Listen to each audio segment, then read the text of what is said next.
Es importante señalar que, como siempre lo hemos establecido en este espacio, nos ha gustado tratar de evidenciar de una manera emblemática aquellas actividades que hemos considerado su articulación entre las luces y las sombras, entre los distintos dilemas y también las distintas búsquedas. No vamos a hablar que aquellas expresiones en estas listas de manera mágica se empiezan a conservar, a cuidar, a salvaguardar, pero ni tampoco vamos a hablar que de manera mágica comienzan inmediatamente a desarrollarse, a producir un conjunto de insumos económicos, sino que más bien vamos teniendo una relación intrínseca entre dilemas y reconfiguraciones.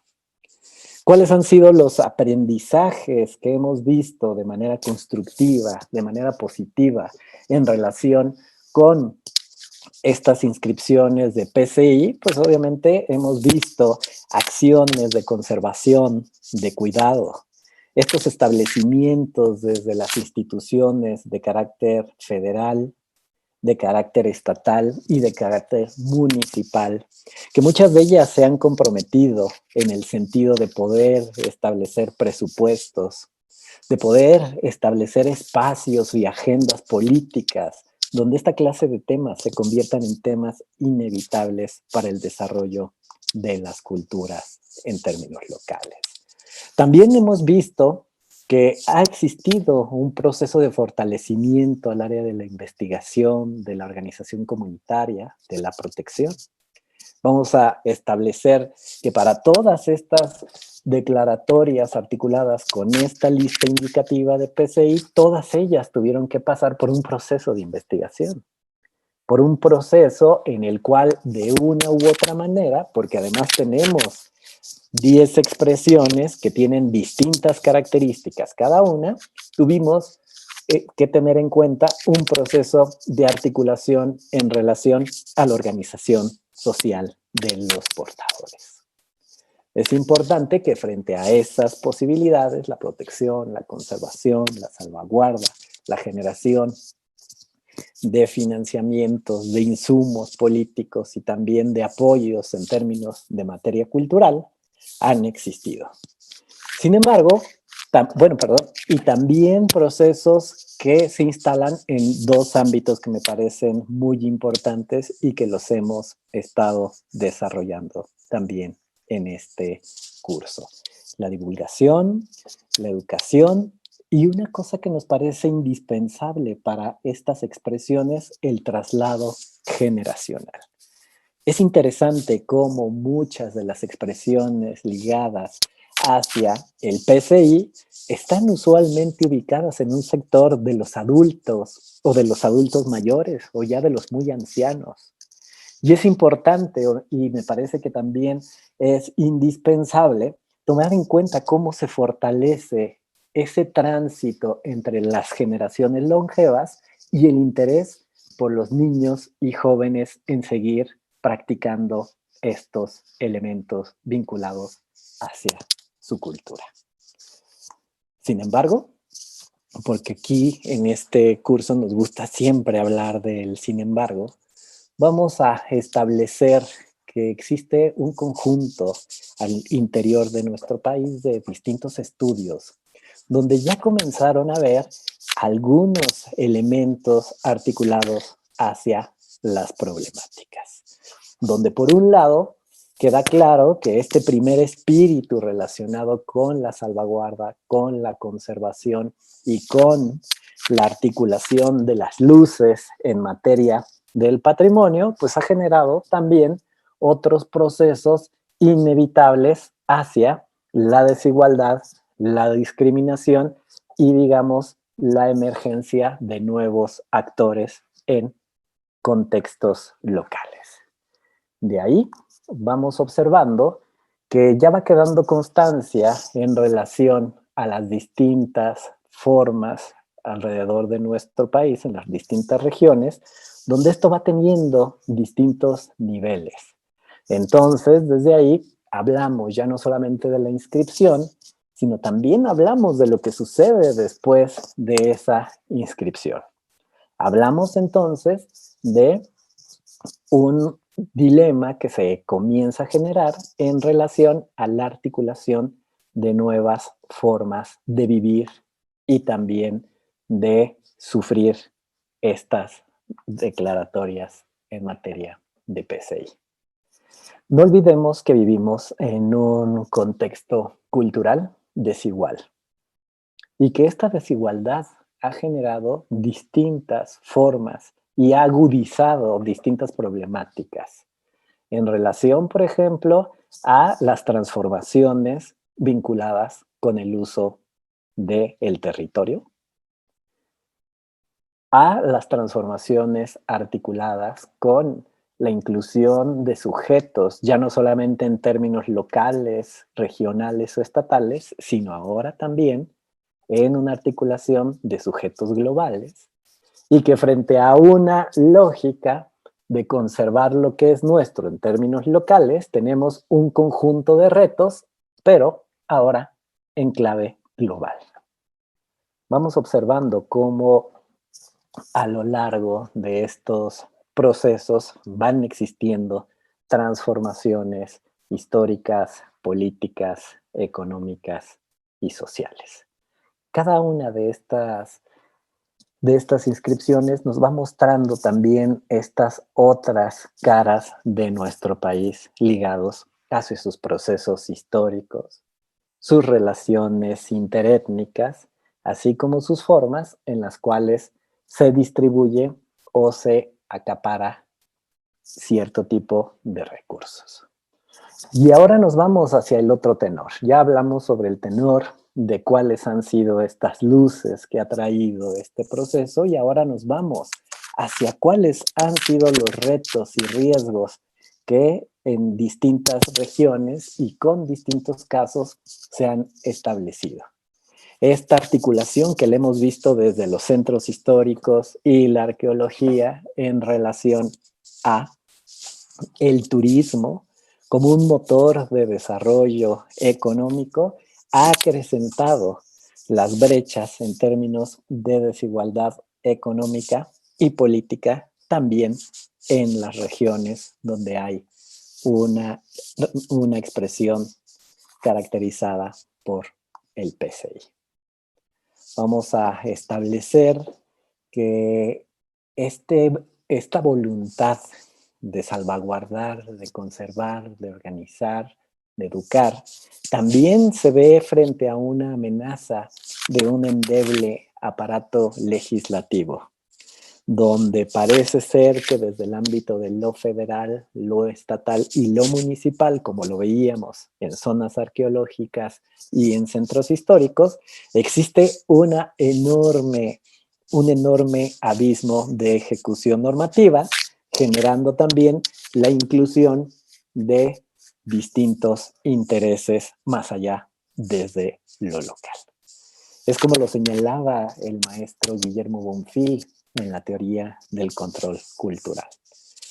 Estamos hoy en día frente a procesos de enajenación, frente a procesos de extractivismo y también frente a procesos de fetichización y espectacularización de estos elementos.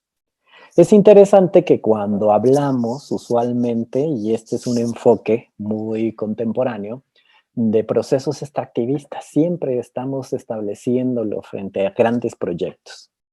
Estos grandes proyectos que en veces generaban un discurso desde la necesidad del desarrollo, del progreso, de la modernidad, van generando sus distintos dilemas. Sin embargo, hoy en día estaríamos también hablando de un conjunto de acciones ligadas hacia un extractivismo donde hay una articulación muy interesante de analizar entre el papel del Estado y por otro lado el papel de las empresas privadas relacionadas con el usufructo de un capital simbólico ligado a estas expresiones.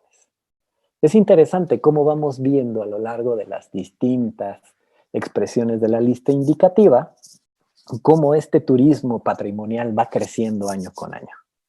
Este turismo que va teniendo frente a una lógica no de la educación, no de la preservación y quizá no del respeto hacia la diversidad de las culturas y más orientado hacia el entretenimiento, hacia la búsqueda de la aventura o hacia el cosmopolitismo intercultural, pues nos va mostrando cómo de una manera maravillosa en estos lugares empiezan a emerger distintas empresas ligadas hacia los bienes y servicios, como restaurantes, hoteles de cadenas, en las cuales vamos viendo implicaciones directas en relación no solamente al uso del territorio, sino también a elementos muy tangibles como por ejemplo el volumen y la utilización del agua como recurso, así como también en relación a las implicaciones de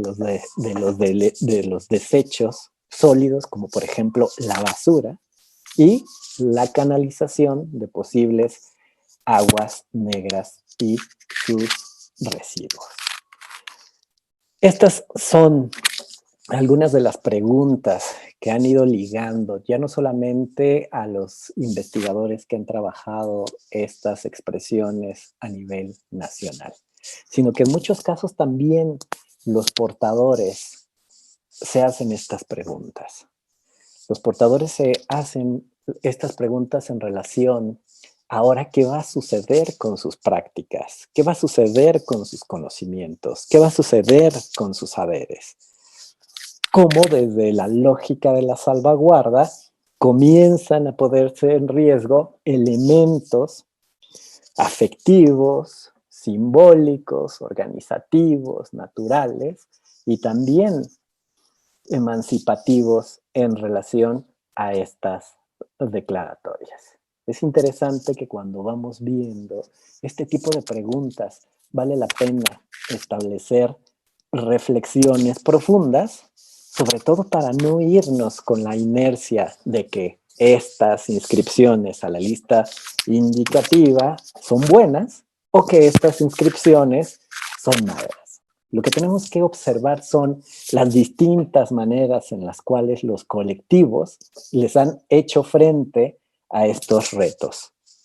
En algunos casos, como lo vamos a ver el día de hoy, les hacen frente desde la organización comunitaria, desde la articulación con las posibilidades que hay en materia de gestión con el Estado, así como también los distintos retos en materia de posibles gestiones a nivel nacional y hasta internacional.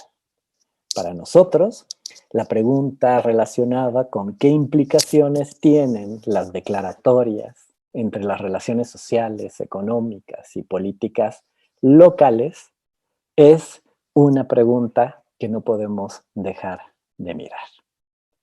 Desde ahí vamos a generar esta plataforma en la cual vamos a ir discutiendo estos casos que el día de hoy nuestros colegas que van a participar en este conversatorio nos van a ir detallando. Entonces, vamos a dejarle hasta aquí en este momento relacionado con los abordajes y tomamos 3 minutos antes de comenzar el conversatorio, donde ya tenemos aquí a nuestros conversadores. Le doy la bienvenida también a la maestra Edalí Quiroz, que ya está por aquí.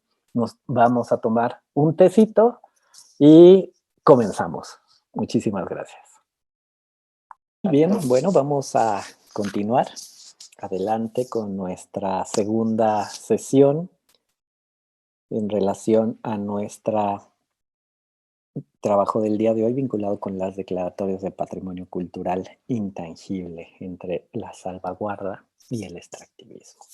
De tal manera que el día de hoy estoy muy contento, de verdad, por tener unos maravillosos invitados a este conversatorio Y bueno, quiero presentarles en un primer momento a la maestra Edalí Quiroz Moreno, subdirectora de Patrimonio Mundial del Instituto Nacional de Antropología e Historia. Bienvenida, Edalí. Muchas gracias por estar con nosotros. Hola, Alejandro. Muchas gracias a ti por la invitación. Es un gusto compartir con todos ustedes este espacio, esperando que también este momento, este encuentro sea de mutuo aprovechamiento. Un gusto. Muchísimas gracias. Así también tengo el enorme gusto de presentar al licenciado Humberto García, director del Centro de las Artes Indígenas en Papantla, en Veracruz. Bienvenido, Humberto. Gracias, buena tarde, un gusto saludarles. Muchísimas gracias. Y finalmente a la maestra Lucero Morales Montes de Oca, de la Universidad Autónoma de Querétaro, que está realizando su tesis doctoral en relación a la Declaratoria del Patrimonio. Bienvenida, Lucero. Gracias, Alejandro, con mucho gusto de compartir. Muchísimas gracias. Muy bien, bueno, pues vamos a iniciar este conversatorio y lo voy a iniciar con una pregunta para nuestros invitados, los cuales tendrán aproximadamente 7 minutos para dar algunos de los elementos que les ha tocado vivir, presenciar y sobre todo conocer en relación a estas distintas expresiones que están incluidas en esta lista indicativa. Entonces, nuestra pregunta sería la primera: ¿cuáles son algunos aspectos positivos o beneficios que atraen las declaratorias de patrimonio cultural intangible? Y quisiera darle la palabra a la maestra Edalí Quiroz. Adelante, Edalí. Gracias, Alejandro. Bueno, creo que es importante iniciar por comentar que estas declaratorias o estos reconocimientos internacionales se dan en el marco de una convención que supongo que la abordaste en la sesión introductoria a este momento. Pero es importante recalcarlo porque justamente eso nos va a ayudar también a ver un poco cuál es el objetivo o cuál es el fin último que se busca con estos reconocimientos o estas declaratorias, ¿no? Y en ese sentido, vemos que, como ya lo dije, se enmarcan en la Convención para la Salvaguardia del Patrimonio Cultural Inmaterial de 2003, y las inscripciones en cualquiera de los instrumentos internacionales que dicha convención ha establecido tienen como objetivo contribuir al cumplimiento de las finalidades de este tratado, que son, o tratado internacional, que son, desde como su nombre lo indica, la salvaguardia del PCI, el garantizar el respeto del PCI de las comunidades, los grupos y los individuos, y realzar la visibilidad del PCI, la sensibilización en los planos local, nacional e internacional acerca de su importancia y en general en su reconocimiento recíproco. La UNESCO, a través de esta convención, ha establecido 3 listas o 3 mecanismos internacionales de salvaguardia. Estos son la lista representativa del patrimonio cultural inmaterial, que es en donde México tiene la mayor parte de sus reconocimientos a este nivel internacional. Tenemos 10 inscripciones y cuyo principal objetivo es dar a conocer mejor el PCI, de lograr que se tome mayor conciencia de su importancia y propiciar formas de diálogo intercultural que justamente respeten esa diversidad cultural. El segundo mecanismo de esta convención es la lista del patrimonio cultural inmaterial, que requiere medidas urgentes de salvaguardia. De manera muy específica, esta es la lista, digamos, principal de la convención. ¿Por qué? Porque se le está dando una mayor prioridad a las expresiones culturales que están en un franco contexto o riesgo de desaparecer. Y por ello se ha creado esta lista, porque además tiene algunos otros mecanismos de acción. Y finalmente está el registro de buenas prácticas para la salvaguardia del patrimonio cultural inmaterial, que está creado con el objetivo de establecer una plataforma para el intercambio de buenas prácticas y ser fuente de inspiración para los diversos países. Ya el maestro Humberto más adelante nos va a poder compartir cuál es la experiencia del Centro de las Artes Indígenas, que es donde está, que es la única buena práctica que México tiene reconocida en este registro. Bueno, como podemos ver, los fines de estas inscripciones o reconocimientos son sumamente positivos si hablamos en una parte, digamos, muy idealista para la salvaguardia del PCI. Pues idealmente, como ya lo dije, implica que todas las partes involucradas en una expresión cultural, ya sean las comunidades portadoras, instituciones gubernamentales, académicas, de la sociedad civil organizada, etcétera, asuman el compromiso de salvaguardarla, es decir, asegurar la continuidad de su práctica sin tergiversar su sentido simbólico a través de la transmisión a las nuevas generaciones. Esta es la parte, digamos, ideal, ¿no? Pero como podemos o veremos más adelante, los reconocimientos, el dar seguimiento a lo que implican estas inscripciones, contiene una cantidad de diferentes contextos, de diferentes dimensiones que podemos, vaya, que para algunos de ustedes será muy o más cercano debido a su experiencia más próxima, pero que, bueno, más desarrollaremos más adelante, ¿no? Nada más dejarlo por aquí. Muchas gracias, Alejandro. Muy bien, muchísimas gracias, Sedalí. Adelante, maestro Humberto.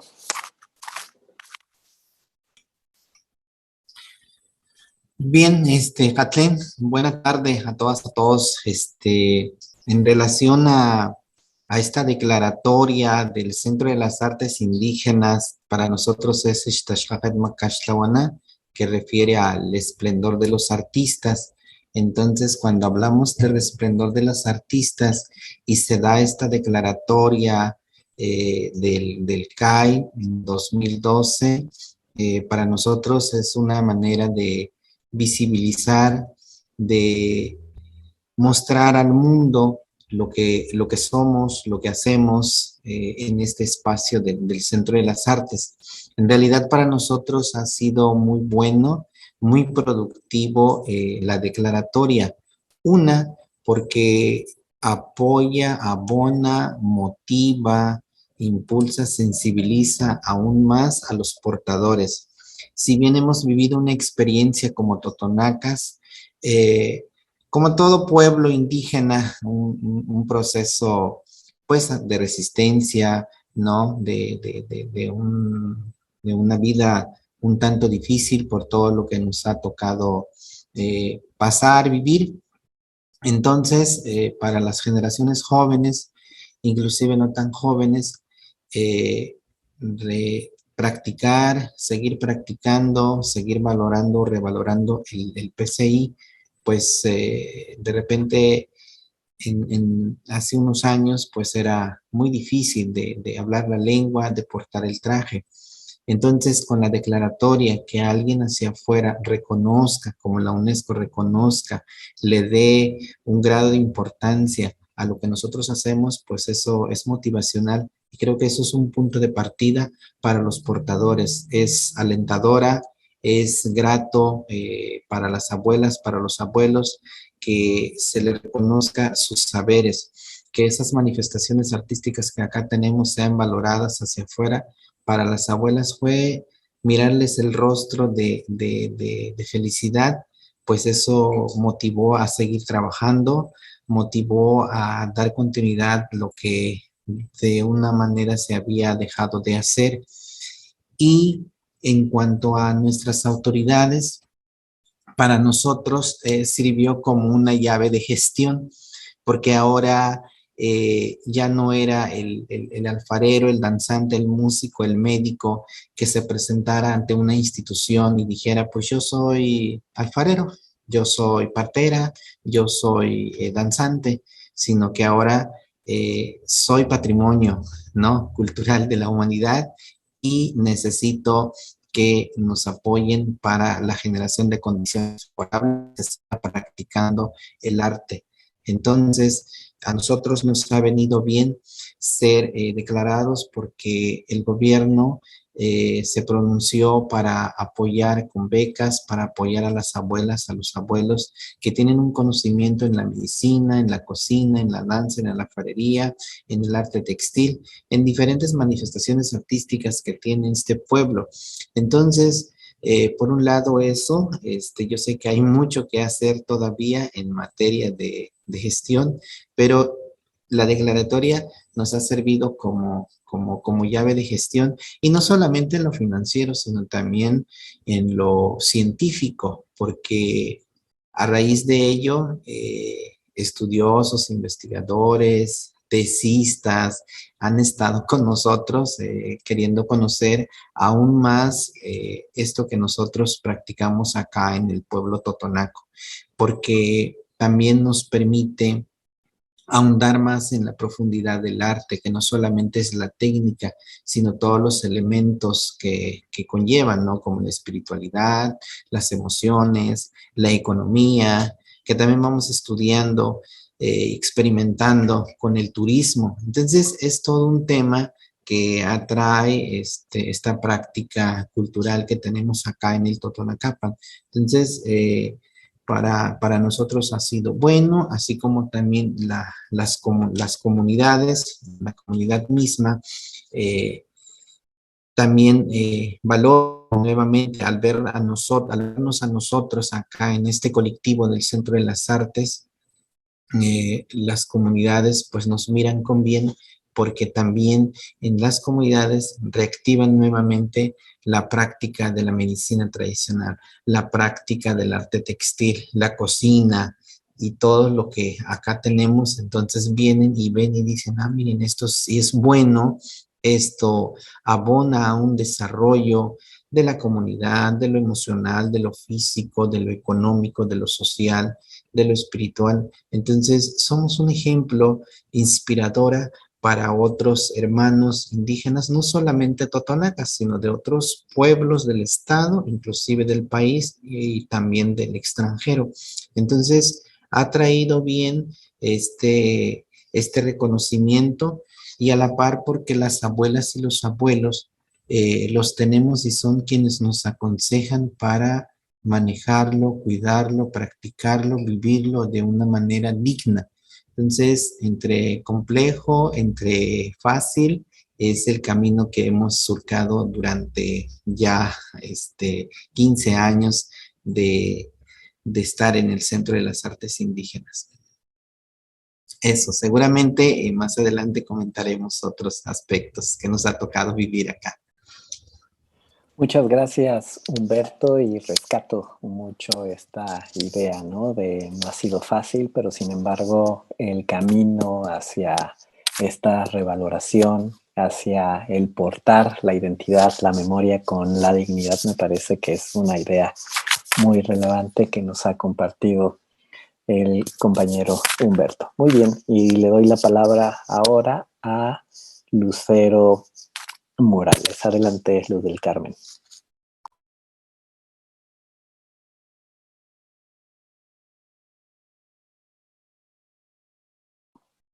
Bueno, creo que ha tenido un problema de conexión, pero en algún momentito vuelve otra vez con nosotros. Quisiera también aprovechar para presentar al antropólogo Miguel Ángel Medellín, que nos acompaña el día de hoy. Miguel Ángel Medellín, pues es uno de estos baluartes en relación a los portadores en el ámbito de la expresión de PCI del semidesierto queretano, que además siempre nos ha acompañado a todas estas búsquedas y sobre todo a la generación de estrategias desde lo local en materia de participación, de organización y sobre todo de comunicación con los portadores y también con las instituciones.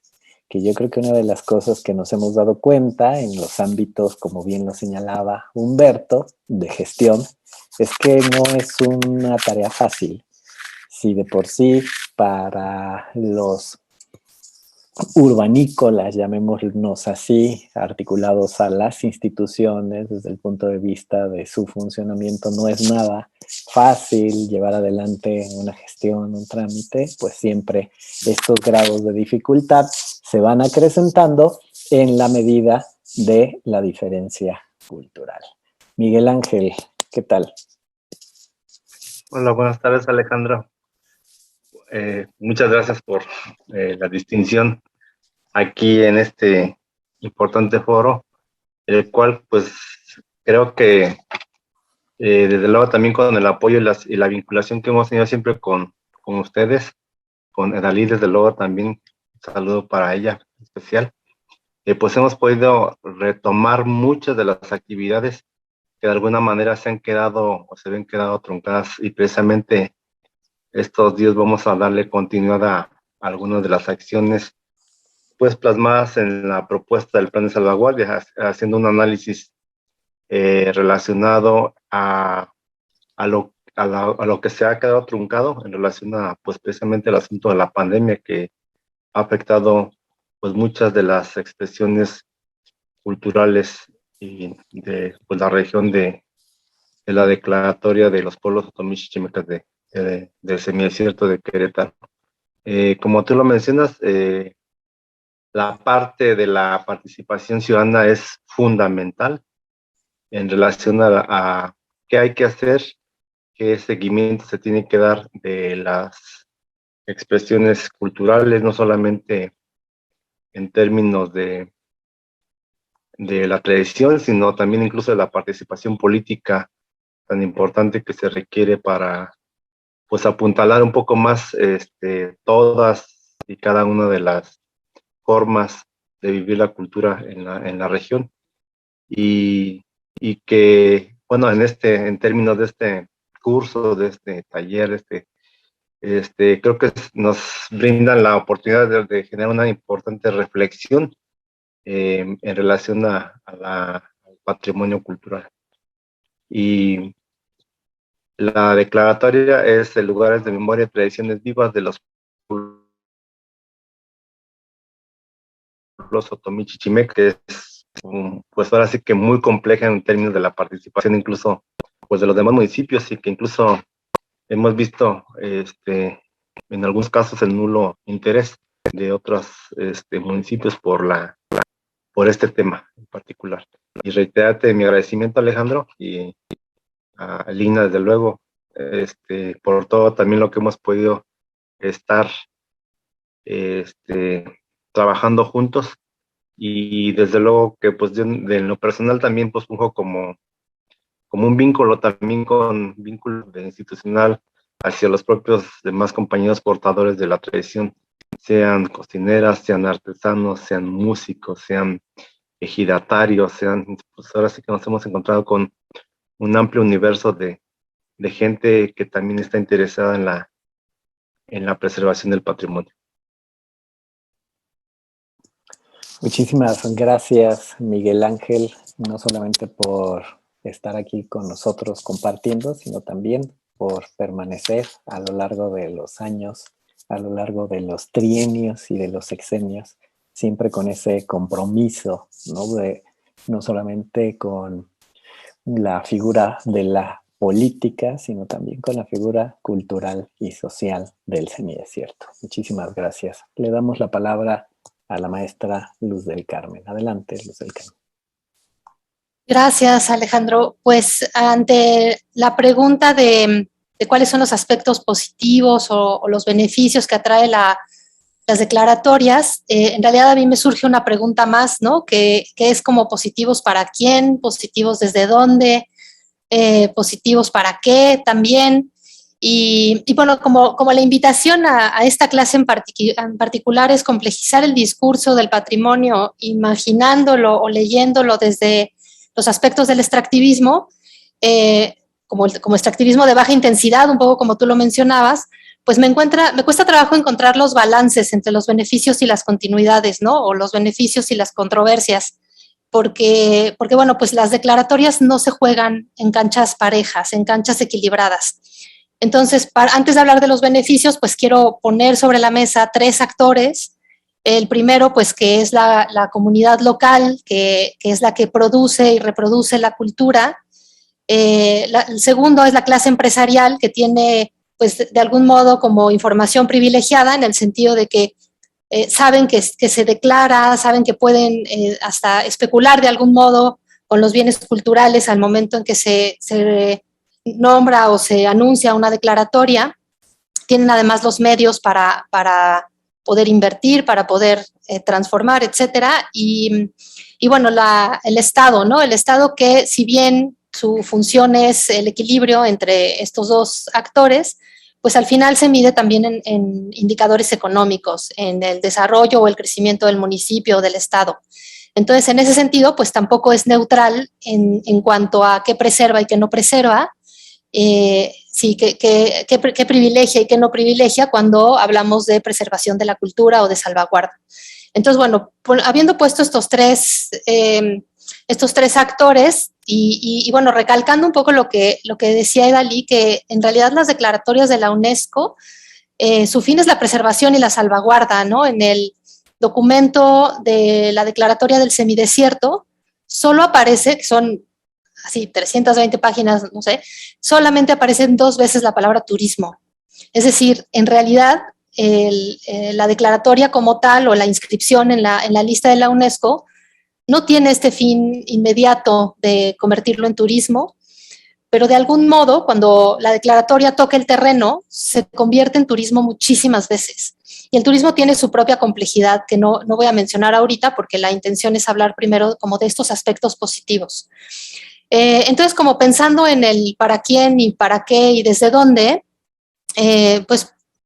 pienso un poco como para la salvaguarda, pues me parece que sí pone los reflectores de una expresión cultural en una comunidad internacional que de otro modo quizá quedarían invisibles y que estarían sujetos a la degradación quizá de las expresiones culturales por otras razones que pudieran ser, o sea, los territorios tienen muchísimos intereses y si en ese territorio hay un interés porque en el subsuelo hay oro o porque va a cruzar una carretera o porque hay un megaproyecto que va a ocurrir en ese lugar, puede ser que si la declaratoria no estuviera, como el uso del territorio, la degradación de la cultura, el cambio de funcionamiento como de los espacios, fuera mucho más fácil, ¿no? Y me parece que desde la salvaguarda sí pudiéramos pensar que permite hacer una defensa del territorio, puesto que está en los reflectores de la comunidad internacional para su salvaguardia.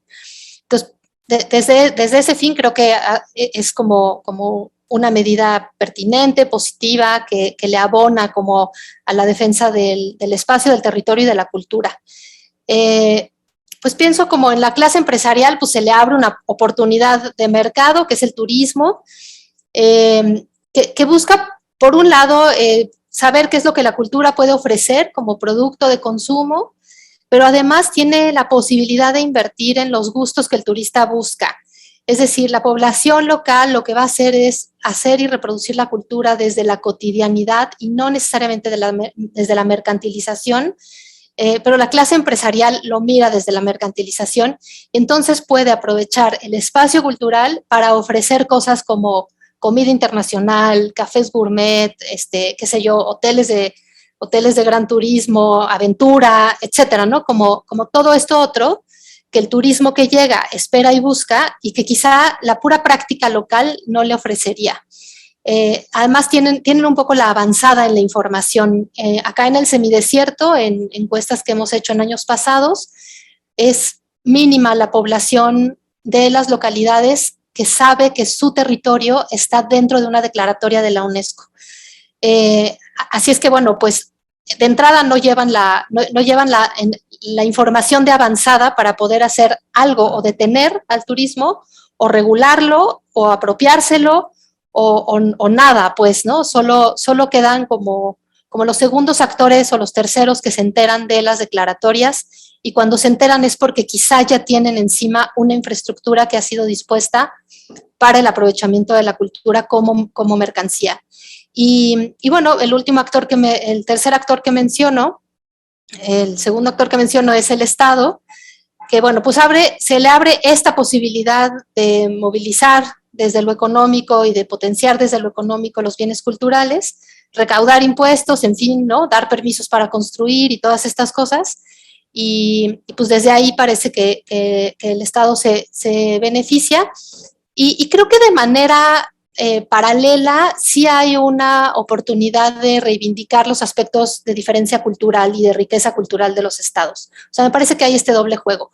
Y bueno, para la población local, así me voy a ver dramática, me parece que por un lado hay una movilización económica mínima, al rato les compartiré algunos datos, pero bueno, me parece que hay una movilización económica mínima, al menos acá en el semidesierto, y por otro lado sí hay una revaloración de lo cotidiano. En el semidesierto tenemos una expresión sutil y bellísima, que son las capillas familiares, entre muchas otras, y sí hay, a partir de la declaratoria y de las acciones que toman los municipios con respecto a ella, hay un reconocimiento de estas construcciones, que son las capillas familiares, que son coloniales, que tienen una historia como de la historia familiar de cada uno de los habitantes del lugar, etcétera, y que estaban un poco abandonadas, y a partir de la declaratoria se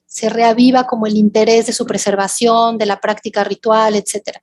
Entonces creo que esto es lo que ocurre con la población, que sí hay una reivindicación de lo propio, pero y en lo económico, que es en donde se benefician los otros actores, queda completamente relegada. Y creo que aquí dejaría un poco como los beneficios que encuentro para quiénes, desde dónde y desde cuándo, ¿no? Es que se ven los beneficios de un territorio patrimonializado, Alejandro.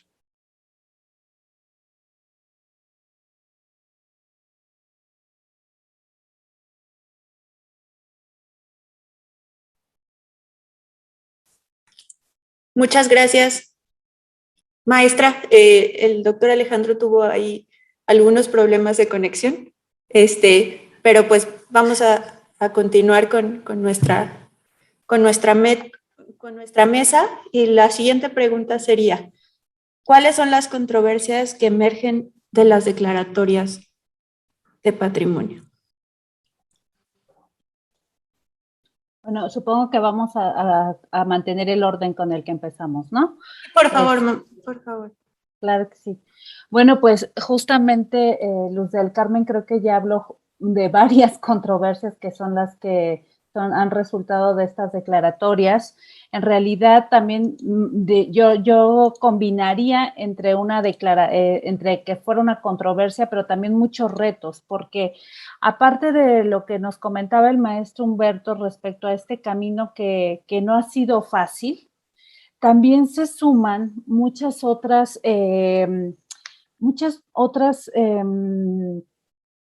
contextos y situaciones que complejizan justamente la gestión, complejizan el abordaje de estas expresiones culturales, y que esa problemática surge justamente a partir de esa inscripción como patrimonio cultural inmaterial de la humanidad por parte de la UNESCO. A mí no me gusta utilizar el tema de patrimonialización, porque pareciera que necesitamos que alguien más venga y reconozca nuestro patrimonio, cuando el propio patrimonio inmaterial en ese específico sentido lo es, porque hay un reconocimiento interno.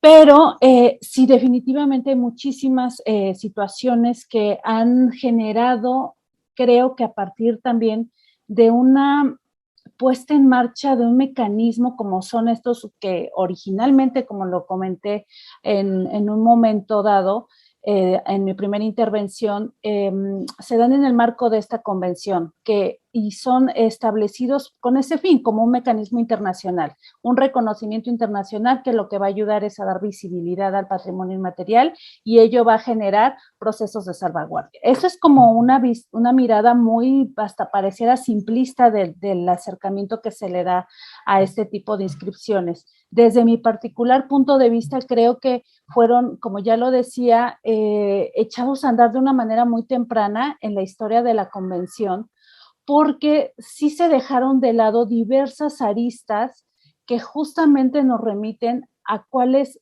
al origen de esas controversias. ¿A qué me refiero? Por ejemplo, la propia representatividad de la comunidad. ¿A qué se le puede llamar representativo? Por ejemplo, cuando un país, un gobierno quiere presentar una candidatura de una expresión cultural para que sea considerado o inscrito en la lista representativa del Patrimonio Material de la Humanidad, tiene que presentar el consentimiento libre, previo, informado de la comunidad que lo detenta, que lo porta.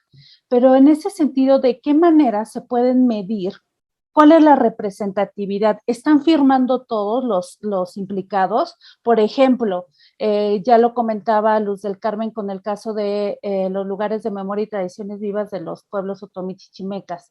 Se hizo, yo lo recuerdo, todo un proceso muy amplio en el que hubieron, no sé, creo que si no mal recuerdo, como un poco más de 300 firmantes de ese consentimiento, pero aún así, ahora como ella también lo refirió, hay muchas personas, hay muchas comunidades que lo desconocen, ¿no? Entonces, ¿de qué manera, hasta qué punto se puede medir la representatividad de una comunidad portadora? Eso en sí mismo ha generado muchísimas controversias. Por ejemplo, en otro caso bastante significativo, que es el de la pirecua, un canto tradicional purépecha, que también fue firmado por ciertos portadores, pero otros tantos no estaban enterados. Entonces se inició todo un proceso legal de denuncia ante derechos humanos, lo cual ha generado, bueno, todo un proceso incluso hasta de división entre la propia comunidad, ¿no? Entre quienes sí están de acuerdo, entre quienes no. Eso nos lleva, o sea, están ahí vinculados dos grandes aspectos, que es el de la representatividad de la comunidad y por el otro lado, la manera del consentimiento libre preinformado. Finalmente, también eso ha permitido la injerencia de terceros actores que no tienen que ver de ninguna manera con la comunidad y que al contrario han jugado un papel negativo en el sentido de que han incluso difundido una mala información, ¿no? ¿A qué me refiero? Y eso nos lleva a un siguiente punto, que es la falsa noción de lo que significan estas inscripciones, estos reconocimientos. En múltiples foros he escuchado que incluso académicos mencionan que este tipo de inscripciones significan que la UNESCO está despojando a las comunidades de su patrimonio, que ya se está adueñando de ellos. Por lo tanto, ese patrimonio ya no es de los portadores, lo cual es una noción totalmente errónea y que además también se ha utilizado con fines que a ellos, a esas personas, les significa algún tipo de beneficio. ¿Por qué? Pues porque cuando hay un mayor encono, cuando hay un conflicto, eso les genera mayores recursos incluso de investigación, ¿no? Entonces, yo he sido testigo de esos diferentes contextos en los que este tipo de inscripciones ha generado toda esa pléyade de controversias, de retos, etcétera. Entonces, creo que aquí es importante como ver esa mirada. Yo les decía al principio de esta intervención que creo que justamente todos estos elementos que les he referido se derivan de la muy temprana puesta en marcha de estos mecanismos. ¿Por qué? Porque creo que no se tejieron lo suficientemente fino para realmente ponerle candados, para realmente ser muy concretos a qué nos referimos con representatividad, qué tipo de procesos se tendrían que llevar a cabo para la presentación de estas postulaciones. Actualmente ya estamos hablando de 12 años de que fue el primer ciclo de inscripciones, que fue el 2009. Estamos hablando de 12 años de aprendizajes en los que realmente se está poniendo en valor, se está evaluando cuál ha sido el verdadero impacto de estas inscripciones. ¿Ha servido? ¿No ha servido? ¿Cuál ha sido el papel del Estado? Porque también aquí no hay que olvidar otra cosa sumamente importante. Estamos hablando nuevamente de una convención internacional, de un tratado internacional, y en ese sentido no hay que olvidar que los actores principales de un tratado internacional por lo general son los gobiernos, los estados parte. Y en ese sentido, el Estado parte o los países, los gobiernos locales, deben de tomar las previsiones necesarias para implementar esos tratados internacionales a nivel local, cosa que en México lamentablemente no ha pasado. O sea, ¿a qué nos referimos con eso? Que debe de haber suficientes políticas públicas pertinentes de acuerdo a la propia naturaleza local, pero que responda a esos compromisos que se asumieron a nivel internacional. Con Miguel Ángel, con Alejandro y con el propio Humberto hemos dialogado en diferentes momentos y espacios sobre esta necesidad. ¿Por qué? Porque finalmente el Estado debe ser el rector, si no debe de ser el que domine los procesos, porque tampoco ese es el objetivo, sí tiene que facilitar, tiene que dar un contexto de seguridad, en el que las reglas del juego sean muy claras para evitar, por ejemplo, esas intervenciones por parte de actores, de terceros actores que pueden ser empresas privadas, que pueden ser personas que incluso carezcan de principios éticos para trabajar este tipo de temas, entre otras cosas. Pero mientras ese tipo de aspectos no los tengamos de manera clara, o ¿a qué me refiero? Como una normativa clara que estructure y que dé un modo a seguir, una metodología, un proceso institucionalizado, creo que vamos a seguir hablando de cuáles son las controversias, de cuáles son los beneficios, de que tal vez algunos digan esto en lugar de unirnos o de beneficiar, está beneficiando a terceros actores, etcétera, ¿no? Creo que el tema da para mucho más, no me voy a extender ya más alto porque aparte tenemos otras intervenciones, así que lo dejaré por el momento. Muchas gracias. Muchas gracias, Edalí. Y bueno, quisiera también hacer un apunte que me parece bien importante de lo que acaba de comentarnos Edalí, la juventud de todas estas expresiones en el sentido de la lista. Lo que nos ha generado son distintas aproximaciones, búsquedas, ¿no? En este caso, a diferencia, como lo vemos, de las declaratorias de centros históricos, que ya sabemos que en nuestro país tienen más años, o de aquellas políticas ligadas hacia el manejo de la arqueología, que son aún más profundas.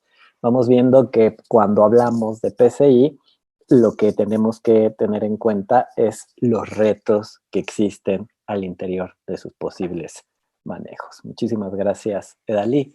Y bueno, me disculpo porque hace un momento se me fue la conexión, pero ya andamos por aquí. Le damos la palabra a Humberto. Adelante, Humberto. Sí, gracias. Bueno, en razón a la pregunta, para nosotros, pues ha sido los retos. Los retos, en principio, para la declaratoria, para nosotros es un gran compromiso.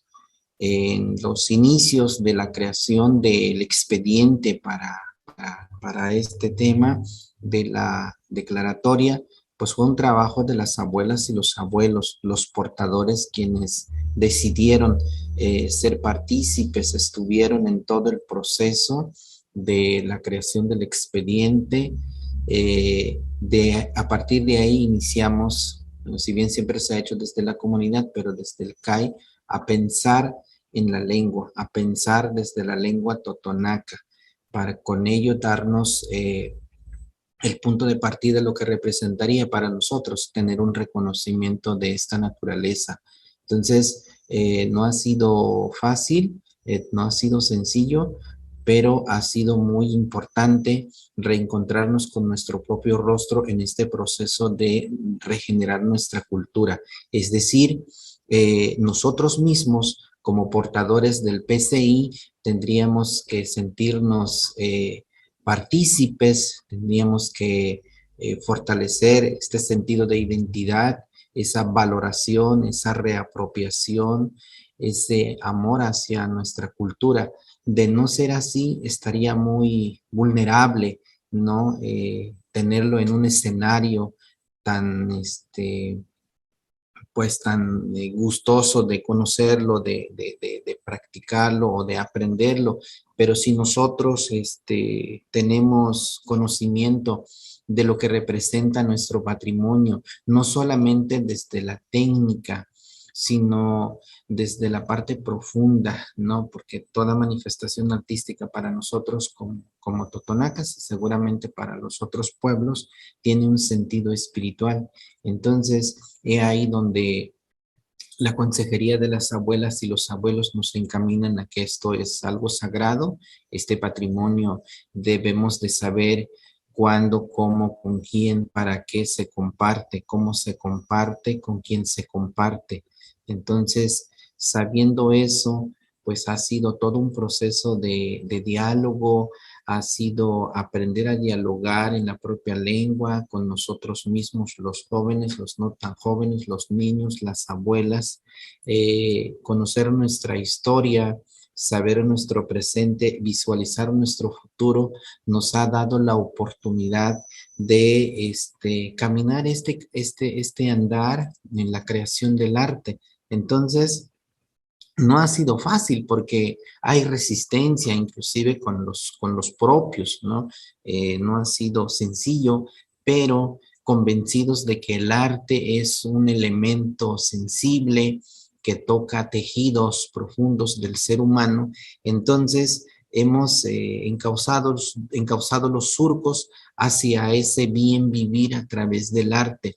Entonces, quizás los pasos han sido muy lentos, pero justamente cada paso ha ido abonando a que las personas que somos partícipes de esta regeneración del arte o de la cultura, pues somos gentes conscientes que un patrimonio no solamente es un bien material, es un bien espiritual, es un bien emocional, es un bien holístico que abona a vivir bien. Entonces, eso es un reto, eso es un proceso que nos invita a vivir la declaratoria. Eso es hacia adentro, ¿no? Todo lo que tiene que conocer, reconocer, comprender la magnitud de un reconocimiento como la que hemos recibido, pues es una tarea grande, pero es un trabajo que le toca a la comunidad. La comunidad le toca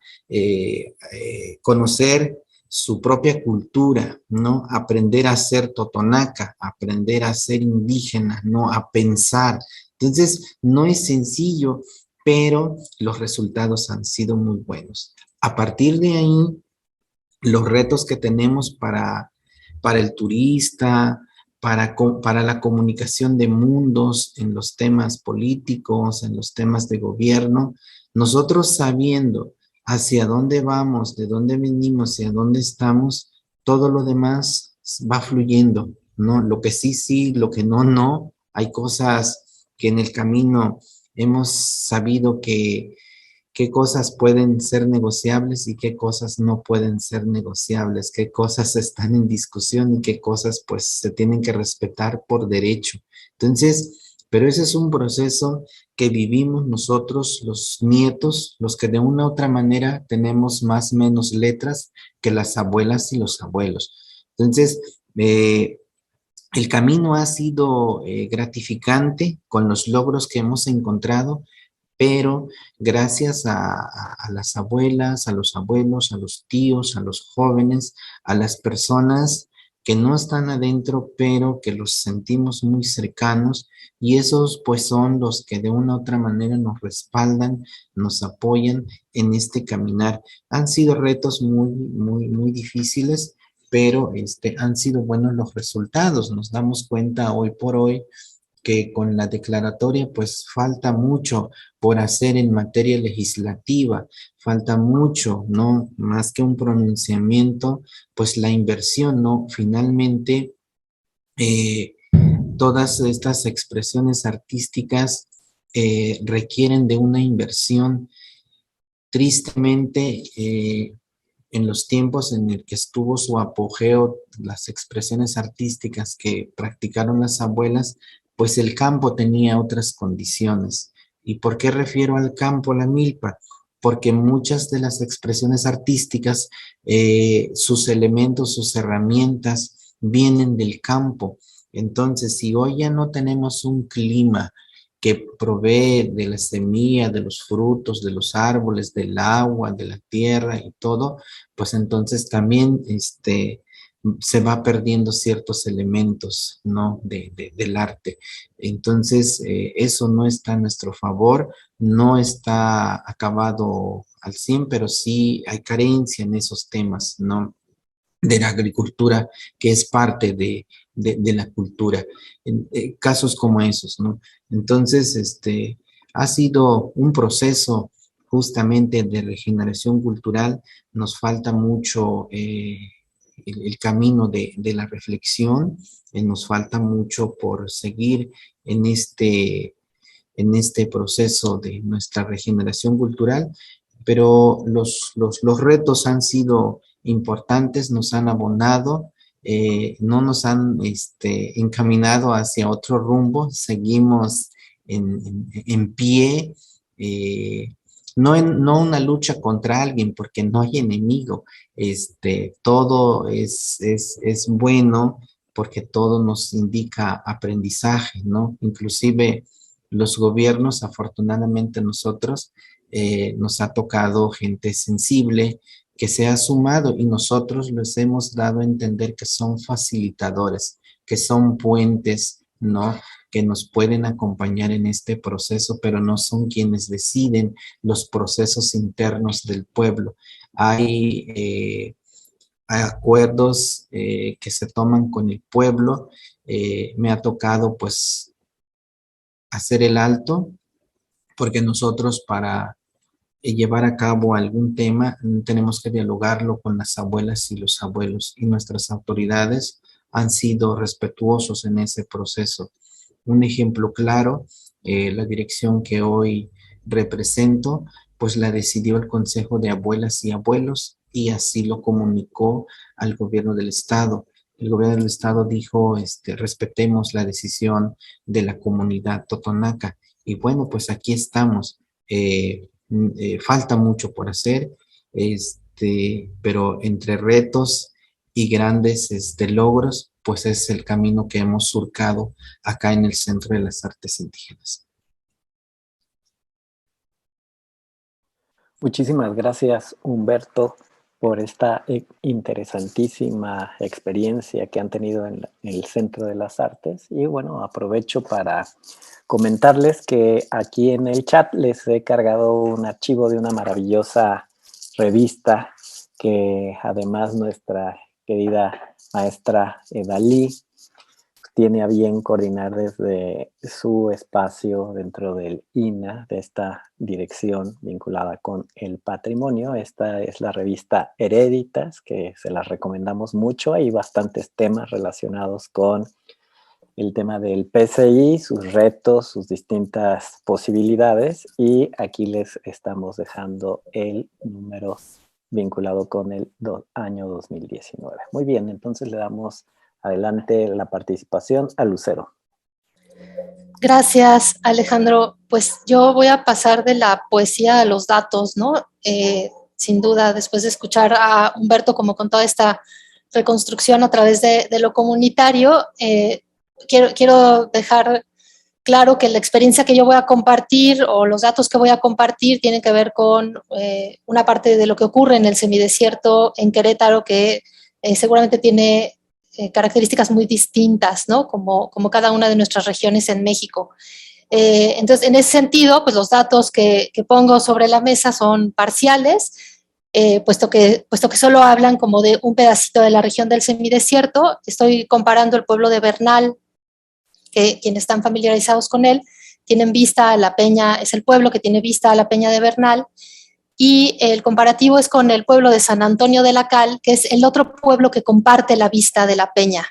Y entonces acá decimos el que está enfrente de la peña y el que está detrás de la peña, y esta expresión en sí misma pues es excluyente, ¿no? Uno está en el municipio de Ezequiel Montes, el otro en el municipio de Tolimán, ambos con vista a la peña y ambos con tradición viva y activa hacia el monolito. El monolito es un monolito sagrado con ritos y prácticas particulares a lo largo de todo el año. Entonces, bueno, les voy a compartir algunos datos. Me voy a permitir compartir mi pantalla para esto. Y bueno, creo que la primera controversia que quiero poner sobre la mesa, sabiendo bueno, como el tema de la discusión del concepto de la patrimonialización, ¿no? O del patrimonio puesto desde el concepto de patrimonialización del que hablaba Dalí, la pongo como un reconocimiento que se acaba viviendo como colonial, puesto desde los lugares de poder, en donde al reconocer unas expresiones automáticamente quedan excluidas otras expresiones, que pueden ser igualmente significativas, igualmente valiosas, pero que de algún modo no logran quedar inscritas o no lo buscan porque no lo han considerado como relevante. La segunda es que, bueno, pues esta, ¿no? Que decía hace rato, el patrimonio no se juega en canchas equilibradas y al momento de la declaratoria pudiera estar incluso desemparejando un poco más estas canchas. Y entonces la intención de nombrar, de poner estos dos conceptos que son excluyentes, ¿no? El patrimonio y el extractivismo en la misma mesa, utilizamos algunas ideas que tiene Eduardo Gudinas, que es el que ha desarrollado, es un autor que ha desarrollado los procesos extractivistas en el mundo, como qué características tienen, y entonces los mide desde el volumen. Ay, no están viendo mi pantalla, ¿verdad? Ahí está. Los mide desde el volumen, la intensidad, el procesamiento y la exportación de los recursos. Entonces tengo datos para cada uno de estos, los voy a ir compartiendo a grandes rasgos con el análisis que hemos ido haciendo, para no decir que los procesos de patrimonialización necesariamente se asocian al extractivismo desde el discurso, sino como realmente tener datos y también nosotros darnos cuenta si estamos diciendo una barbaridad o hay lugares en donde ocurren situaciones de extractivismo al momento de las declaratorias, ¿no? Entonces, el primer dato que les quiero compartir, estos luego si quieren los abundamos y les digo las fuentes y demás.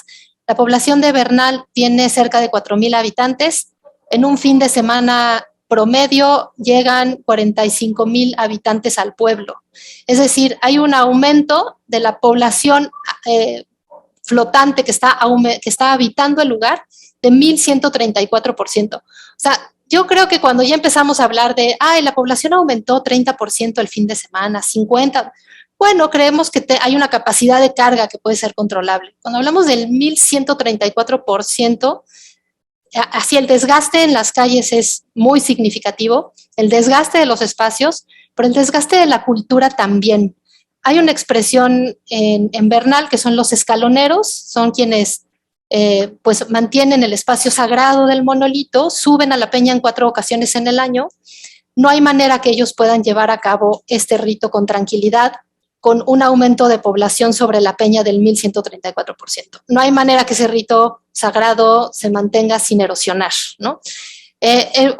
Tenemos algunos otros elementos como la basura, por ejemplo, el 99% de la basura que se genera en Bernal está dada por el turismo. El 75% del agua disponible se va a Bernal y el 25% a Tolimán. Esto significa que el turismo tiene cubierta su necesidad de agua. La población con un derecho al agua pues no lo tiene y bueno, pues estos son como los datos que vamos obteniendo. Este es con respecto al volumen. Gudinas le llama la mochila ecológica y, por ejemplo, con respecto a la erosión, Gudinas dice la mochila ecológica es todo aquello que se desperdicia en un proceso, ¿no? Entonces se obtiene esta cantidad de oro, pero se sacan este volumen de materia de desperdicio. Entonces, por eso estamos hablando de la basura, por eso estamos hablando del agua. Esta parte en café, estos 2 cafés, hablan de la mayor cantidad de erosión en el área de Bernal, en el área del monolito, que además es área natural protegida. Entonces, lo anterior nos indica que el 78% del área de la peña se encuentra en un grado de erosión entre alta y muy alta, ¿no?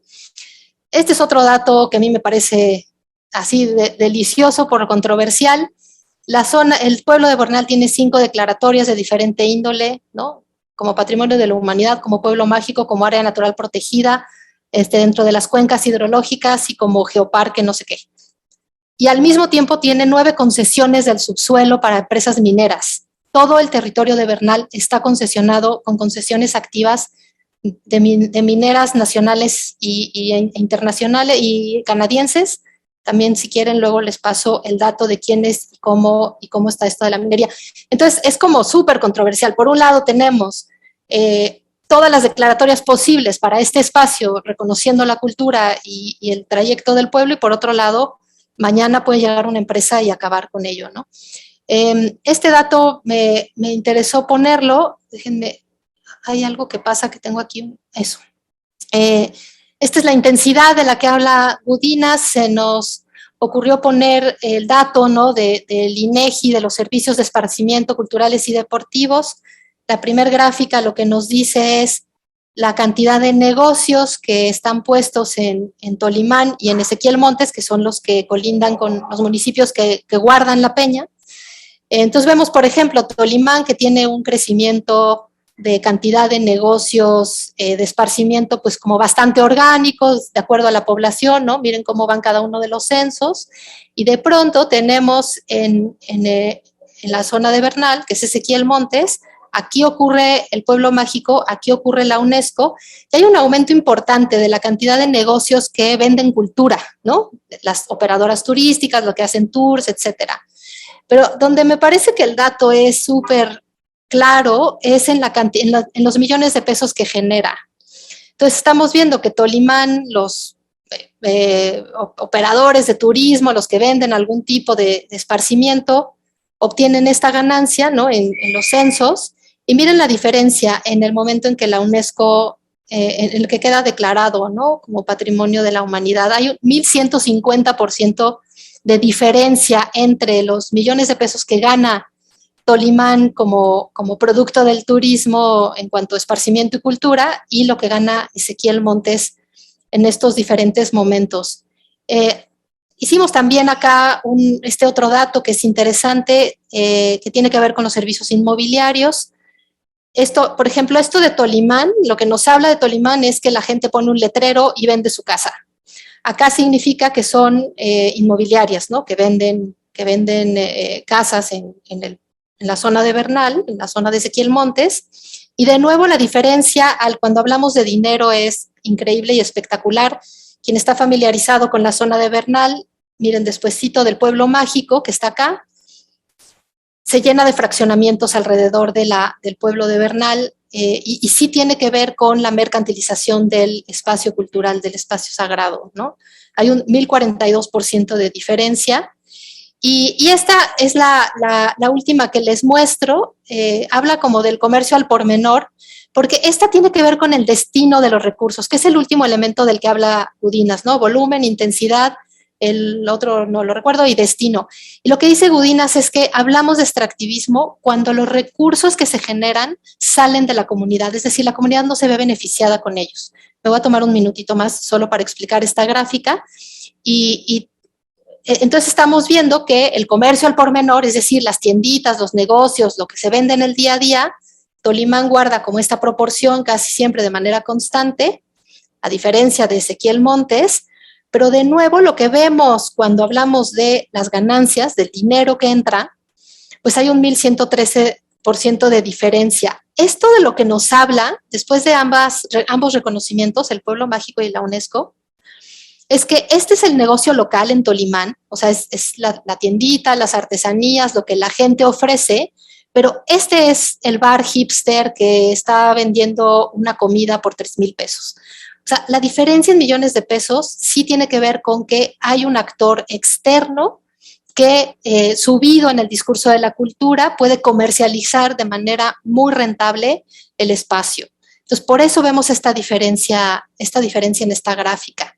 Y bueno, para amarrar esta gráfica, les doy este dato. En el verano se generaron 27 millones de pesos y estos datos se contrastan con los niveles de marginación de la población de Bernal, que tiene una mediana, alta y muy alta marginación, y el pueblo de San Antonio de la Cal, que todo él está considerado como de muy alta marginación. Eso quiere decir que todo este dinero que se está generando, pues de ninguna manera está habiendo un beneficio a la población, no está llegando a los portadores de la cultura, porque, por cierto, ellos no están trabajando en la comercialización de sus espacios. Y bueno, con esto cierro mi participación. Muchísimas gracias, Lucero, sobre todo por los datos tan detallados, puntuales en relación a esta expresión, como lo señalamos en un inicio, en la parte de los abordajes. Estamos siempre frente a estos procesos de luces y sombras. justo lo veíamos en las declaratorias de centros históricos, en el uso del patrimonio arqueológico. En estas luces y sombras conviven estos grandes dilemas, y lo interesante es poder llegar a esta parte relacionada con las búsquedas. Y de ahí es nuestra última pregunta para nuestros invitados, nuestras invitadas. Obviamente hay una actividad interesantísima, ya lo vieron en el chat, hay muchas participaciones, entonces les voy a pedir a nuestros invitados que nos tomemos nada más 3 minutitos para que luego podamos dar cuenta de estas preguntas, de estos comentarios que tienen nuestros acompañantes de este curso. Y pues obviamente frente a estas luces y sombras, ¿cómo lograr experiencias virtuosas de salvaguarda en relación con el patrimonio cultural inmaterial? Hay que pensar que por un lado tenemos ese maravilloso optimismo, hay que pensar que también estamos atravesados por procesos de dilemas sociales, de desigualdad, de discriminación, pero desde ahí siempre también pensar en el horizonte de lo posible. Entonces le damos la palabra a la maestra Edalit Quiroz. Gracias, Alejandro. Bueno, creo que justo lo que nos compartía el maestro Humberto nos da también parte de la respuesta. Creo que después de todos los años que he tenido la oportunidad de trabajar con patrimonio inmaterial, he visto que una de las grandes, que pareciera muy sencillo, pero justo en su simpleza también viene la complejidad, y ya me darán creo que la razón, que es el de promover la participación y la autogestión comunitaria. No hay de otra. Eso creo que es la respuesta a todas estas diferentes problemáticas. El maestro Humberto nos compartía incluso él mismo, cómo fue elegido como director del Centro de las Artes Indígenas. Fue a través del Consejo de los Ancianos. Y esa decisión tuvo que ser respetada por las autoridades de gobierno del estado de Veracruz que apoyan y que apoyan con recursos la manutención del CAI, ¿no? Entonces ahí podemos ver que efectivamente tenemos un caso en el que podría ser el ideal de cómo una comunidad debe de empoderarse, debe de capacitarse, y ahí es también donde entra esa vinculación con las instituciones. Las instituciones no deben de promoverse como ni dominantes ni como las que deben de dirigir los procesos, sino como quienes deben de aportar las herramientas necesarias a las comunidades para que ellas mismas tomen las decisiones sobre lo que les impacta, sobre lo que les es importante, cuáles son sus necesidades, qué riesgos o amenazas pueden ellos vislumbrar. En los datos que nos compartía Luz del Carmen, creo que son sumamente elocuentes respecto a esto. Hay un usufructo por parte de las instancias que son todo menos portadores, y en los que los portadores siguen viviendo en condiciones paupérrimas. Eso también es importante considerarlo, que es necesario desde mi perspectiva dejar de ver a la cultura como una rama, como un sector subsidiario. ¿A qué me refiero con subsidiario? A que no es en sí mismo productivo. La cultura es productiva y de manera muy específica el patrimonio cultural inmaterial aporta elementos sumamente significativos para el abastecimiento, para el sustento de las propias comunidades portadoras. Pero nuevamente, y ahí insisto mucho en la parte de la falta de regulación, en la falta de incluso de ética por parte de las diferentes instituciones, tanto a nivel nacional, local, municipal, porque finalmente también han dejado de lado cuál es el objetivo que tienen como funcionarios públicos, que es el de servir a su gente. Y empiezan a servir a otro tipo de intereses y dejando de lado cuál es el verdadero objetivo de su puesto, cuál es el verdadero objetivo de este tipo de reconocimientos internacionales. La mayoría de estos reconocimientos han sido impulsados por diferentes administraciones. Sin embargo, y nuevamente me remito a esto porque creo que sí ha sido el origen de muchas problemáticas. Digo, la Convención del 72 con la lista de Patrimonio Mundial, pues obviamente también tiene ahí muchas dolencias y carencias. Sin embargo, la Convención de 2003, con su juventud, justamente como que quiso equiparar todo el grado de reconocimiento que venía enarbolando la Convención del 72 con la lista de Patrimonio Mundial. Y se dejaron de lado muchísimos elementos que son súper delicados al momento que se trabaja con comunidades portadoras, porque efectivamente al impulsar este tipo de reconocimiento sin los procesos debidos respecto a la participación comunitaria, a crear realmente capacidades de autogestión en las comunidades, es lo que nos ha llevado a tener diferentes contextos controversiales, de abuso, de despojo por diferentes actores, ¿no? Entonces, eso es lo que vemos, que ha habido esa falta de congruencia.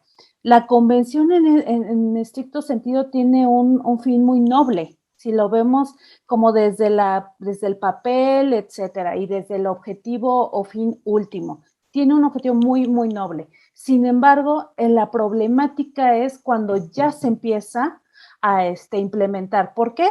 Porque se implementa desde diferentes perspectivas y como cada quien lo entiende. Entonces, eso abre un abanico de diferentes subjetividades de cómo se va a abordar el patrimonio cultural inmaterial, cómo se va a gestionar.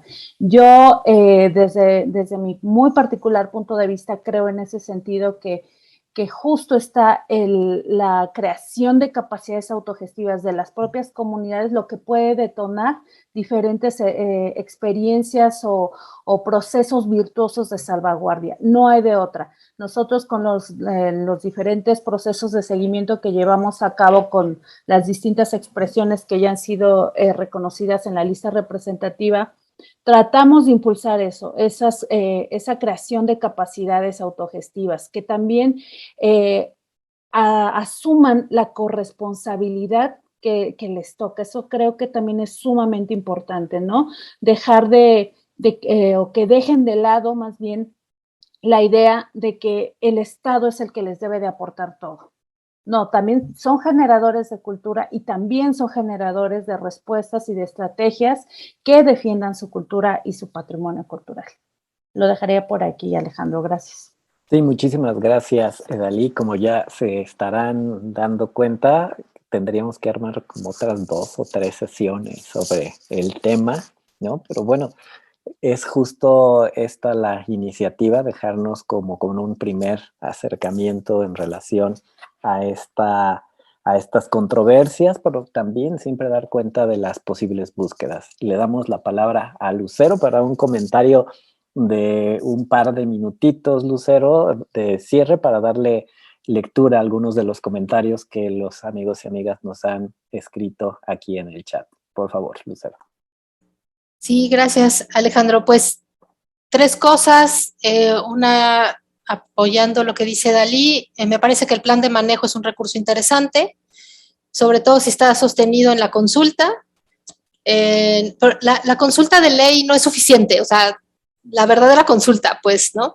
El fortalecimiento de las gobernanzas locales y el cuidado de la mercantilización de las expresiones. Creo que esto desde el plan de manejo, me parece que el segundo elemento es un proceso claro, informado y contundente para difundir la declaratoria entre la población portadora de la cultura y que esta información debería de incluir los riesgos, los recursos legales de defensa y las posibilidades de movilización económicas, porque el turismo es una realidad, o sea, que también sepan cómo entrarle, pues.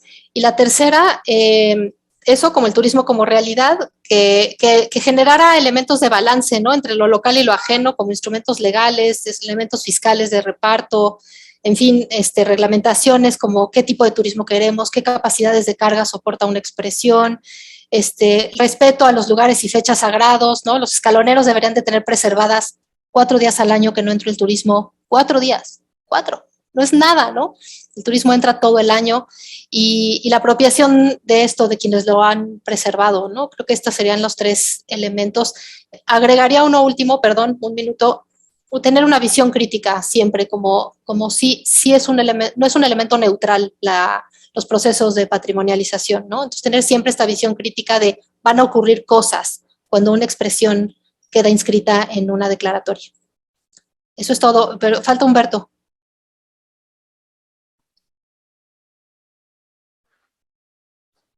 Sí, adelante, Humberto. Gracias. Bueno, seré breve en mi intervención. Lo comentaba más o menos en el anterior punto de, creo que como lo hemos hecho nosotros para generar justamente experiencias virtuosas, en principio, pues se debe de partir desde los portadores, ¿no? Acá la experiencia ha sido de transmitir este legado milenario con las nuevas generaciones, a la par, pues, documentar, difundir, pero sobre todo sumar aliados no solamente, si bien con la propia comunidad, pero también con autoridades morales, autoridades pues, políticas, científicas inclusive, porque eso arropa todo lo que estamos haciendo. El pueblo por sí solo no puede, por todo lo que representa, salvaguardar un patrimonio, por lo complejo que representa generar condiciones favorables, pero sumar aliados a través de los diálogos, creo que es un punto también que quisiera subrayar bien para las experiencias virtuosas debe de ser un elemento importante el diálogo respetuoso con los portadores del conocimiento.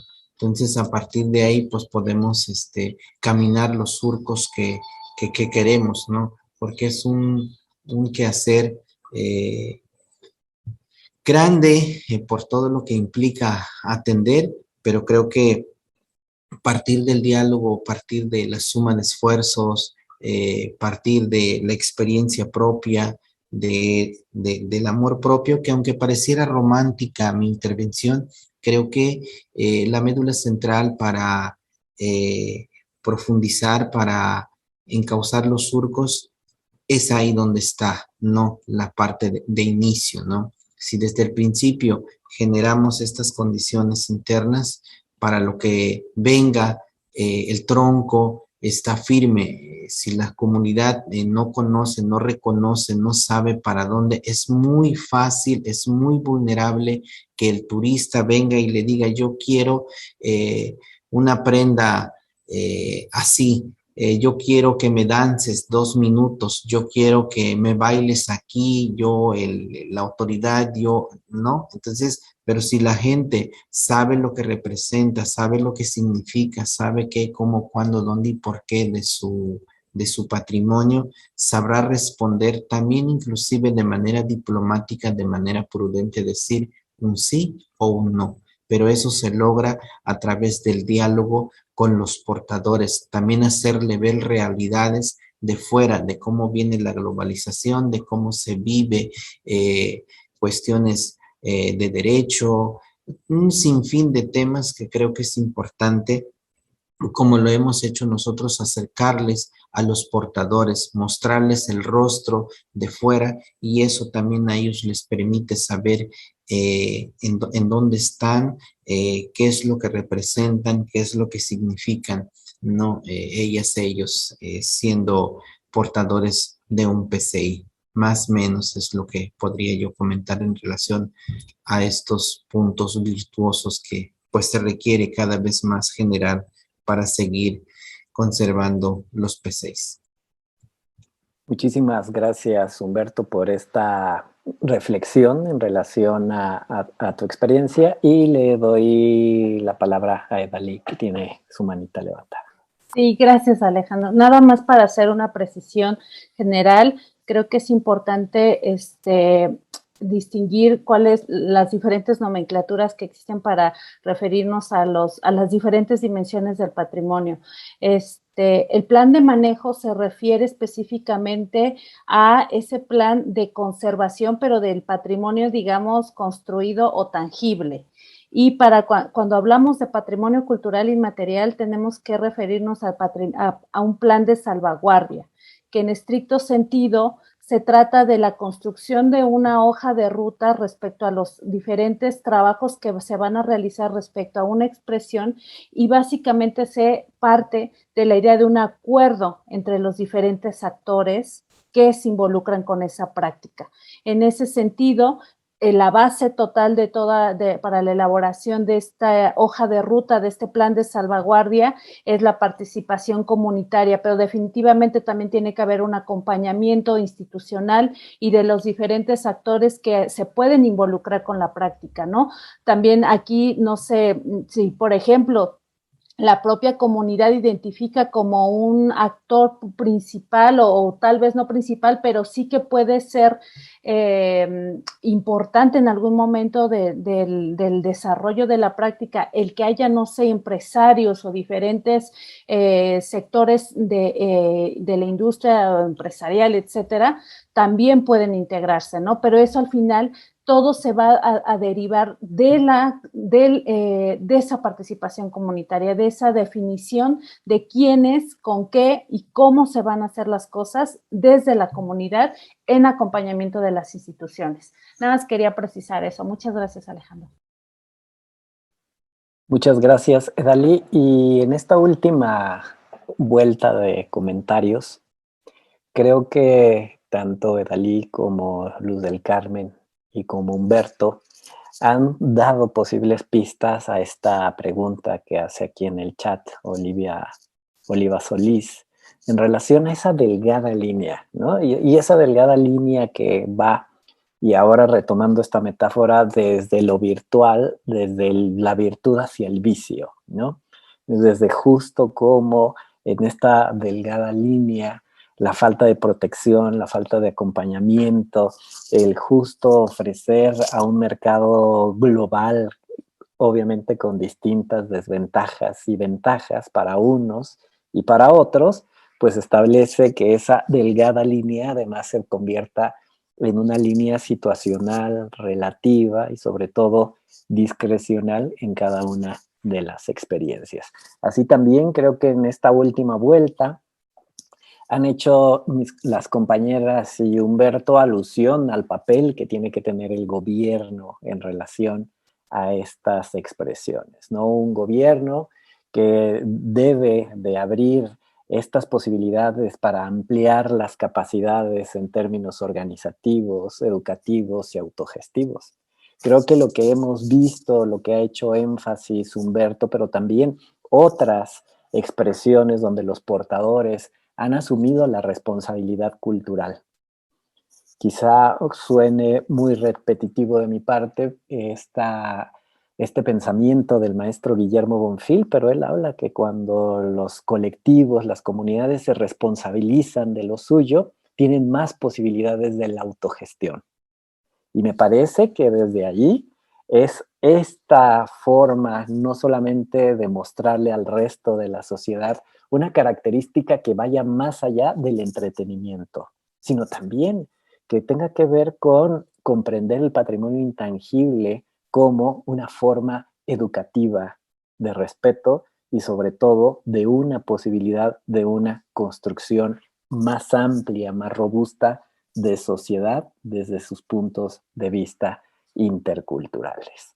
Asimismo, bueno, también hay algunos comentarios en relación al tema del pueblo de Bernal y me parece que coinciden con algunas de las apreciaciones muy bien documentadas por Luz del Carmen en relación a cómo justo también estas expresiones van generando otras periferias y van generando procesos de desigualdad en relación a un centralismo en cuanto a servicios, en cuanto a modos de articulación de la cultura y en cuanto a posibles beneficios.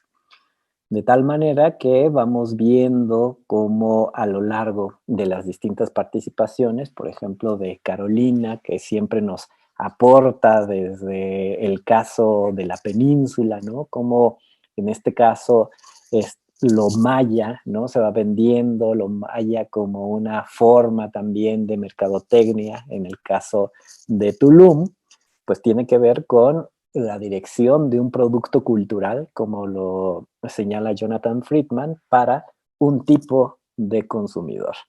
Si se van dando cuenta, lo que voy haciendo es caminar en un cable muy delgadito, intentando dar comentarios muy puntuales, haciendo cuenta de sus participaciones, que de verdad que les agradecemos muchísimo en cuanto a ellas. Y termino con la participación de Selene Hernández en relación a tanto que pensar de lo turístico. Consideramos, señala, la responsabilidad de aprender a hacer turismo, de aprender a ser mejores turistas o de decidir no ser turistas. Me parece que ese es un punto también de vista muy reflexivo. Desde mi trabajo con el rescate de las lenguas amenazadas, tengo mucho que pensar, que problematizar y que estudiar.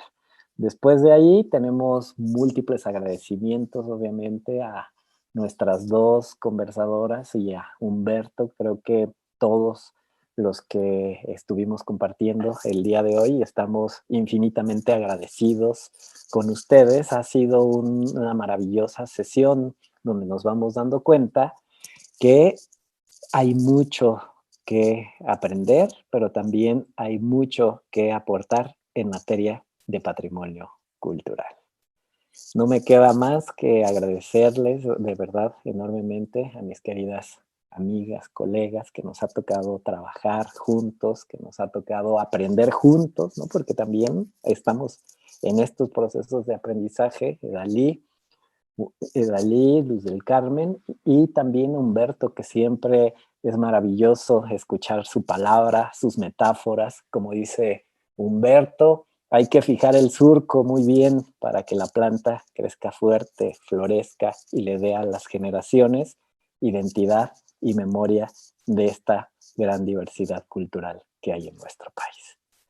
Les agradezco mucho a todas y a todas habernos acompañado en esta sesión y les recordamos que estas sesiones están siendo grabadas y están en disposición, la sesión 1 y la sesión 2 ya, en el canal de YouTube del Centro de Investigaciones Interdisciplinarias. Las encuentran como Curso de Patrimonio Cultural, Abordajes, Controversias y Búsquedas. A finales de esta semana estará esta sesión a disponibilidad. Muchísimas gracias a todos y a todas. Ha sido un enorme placer compartir con ustedes. Muchísimas gracias. Hasta la próxima. Muchas gracias a todas y todos. Igualmente, hasta luego, un gusto. Buenas noches. Adiós.